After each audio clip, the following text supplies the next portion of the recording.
moderno, ele preocupa-se apenas com a liberdade de cada cidadão.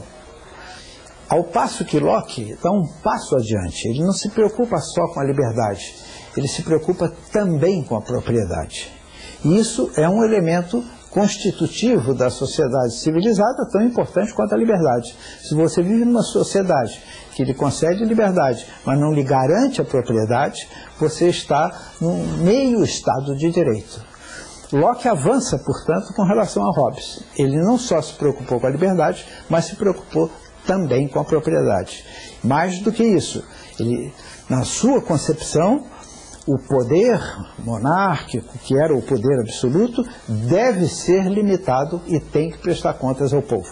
Ao contrário de Hobbes, que é o teórico do absolutismo, ele é o teórico do absolutismo constitucional, limitado, aquele que limita o poder absoluto do Estado e do monarca, portanto.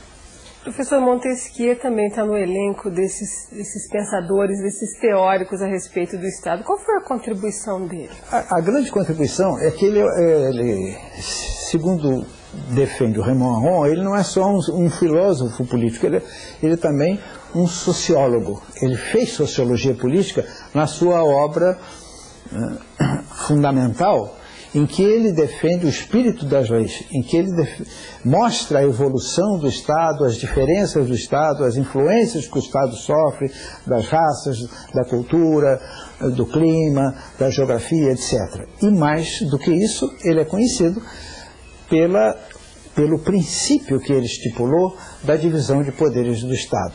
Locke já tinha falado em 3 poderes, o legislativo, o executivo e o poder federativo. Montesquieu vai mais além e cria um 3º poder, o chamado, o que nós chamamos hoje o judiciário, executivo, legislativo e judiciário. Por que isso é importante? Porque isso evita o Estado absoluto. Quando você divide os poderes, você tem poderes que devem se equilibrar. E essa é a grande contribuição de Montesquieu. Existe Estado sem coerção? Não existe. Existe Estado sob coerção. Um Estado que está sendo dominado por outro, que está em estágio de guerra, que tem o seu território mutilado, etc., é um Estado submetido à coerção. Por que não existe Estado sem coerção? Porque a característica do poder do Estado é a coerção legítima. O que se chama coerção legítima? É aquele poder que se concede ao Estado de reduzir os seus súditos à obediência, mesmo que seja necessário o uso da força. Essa é a característica do Estado. O Estado não admite concorrência, não admite nenhum poder concorrente do seu poder coercitivo.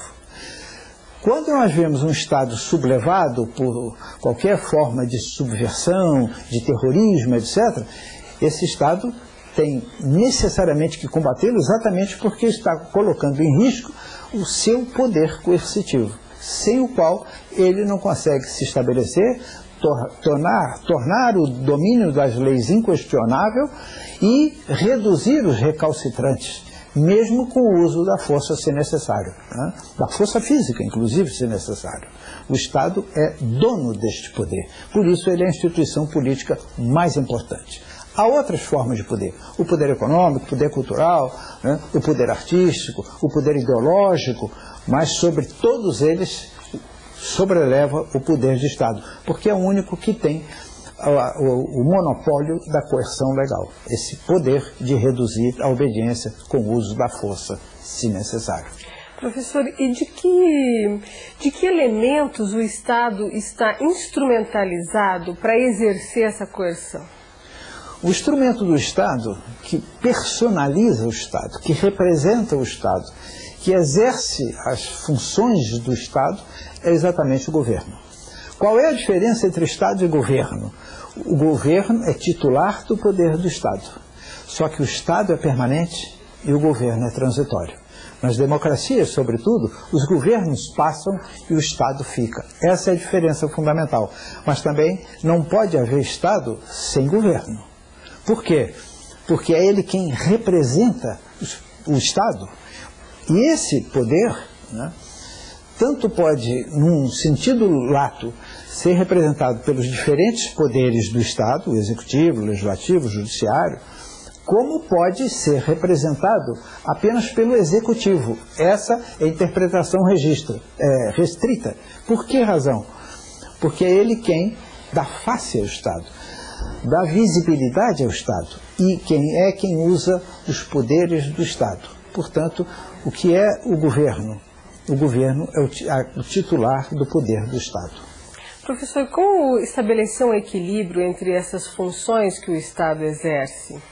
Legislativo, executivo... Exatamente pelo princípio da divisão de poderes. Essa é uma divisão, não é uma divisão espacial, é uma divisão funcional. O executivo administra, executa, o legislativo legisla e o judiciário arbitra os conflitos entre os demais poderes, entre o executivo e o legislativo, entre a sociedade e o executivo, entre os poderes públicos e entre os particulares. Então veja que há um equilíbrio de funções, por isso se diz que é a distribuição funcional.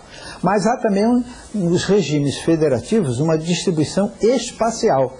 Você tem nos regimes federativos um presidente da República, um legislativo federal, um judiciário federal. E você tem nos estados um governador do estado, que é o executivo estadual, um legislativo estadual e um judiciário estadual. Então o poder é algo tão importante, o poder do Estado, que se divide funcionalmente e espacialmente. Essas duas divisões é que mostram a complexidade dessa instituição que nós chamamos de Estado. A gente pode dizer que quanto mais equilíbrio, melhor a democracia? Sem dúvida. Sem dúvida. Há uma relação estreita entre o equilíbrio do Estado e a democracia. Entre o equilíbrio dos poderes do Estado e a democracia. Quanto mais equilibrados eles forem, quanto mais eles se controlarem entre si, mais aprimorada será a democracia. Esse é o princípio básico de Montesquieu.